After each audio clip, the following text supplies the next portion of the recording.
Səbirdən danışanda Kərbəladan başqa nə misal çəkəsən? Karvan səhraları dolanır. Bu karvanın başında Peyğəmbərin əzzi dayanıb.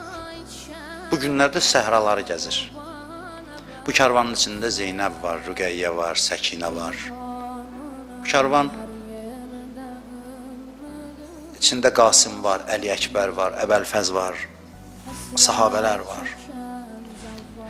Mən deyərdim ki, bu günün məzlumiyyəti Aşuradan az deyil. Bilirsiniz niyə görə? Çünki Peyğəmbər balasının yolunun qabağını saxlayıblar.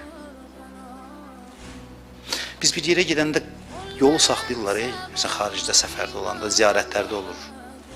Bilmirsən də adam pərt olur biraz. Elə deyil. İmam Hüseyin Peyğəmbər nəvəsidir, yolunu kəsiblər. Yer tapa bilmir özünə. Geniş dünyanı dar eləyiblər İmam Hüseyinə. Pis bir şeydir. Çox böyük müsibətdir. Yer tapa bilmir yer üzündə özünə. Bu böyük məzlumiyyətdir.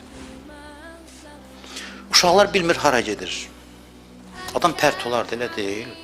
Ailənin uşağın yanında pərt olar adam. Yolunu saxlayıblar, qoymurlar getməyə. Hür qarşılaşdı, dedi olmaz getmək. Uşaqlar soruşur ki, bibi bura haradır, biz hara getməliyik. Gah karvanı çevirir o tərəfə, gah çevirir bu tərəfə. Dəvət eləyənlər yolunu bağlayıb heç, geri qayıtmağı da qoymur. Mühasirəyə alıb saxlayıblar. Bugün məzlumiyyəti çoxdur İmam Hüseynin. Allah heç kəsi pərt eləməsin ailəsinin yanında.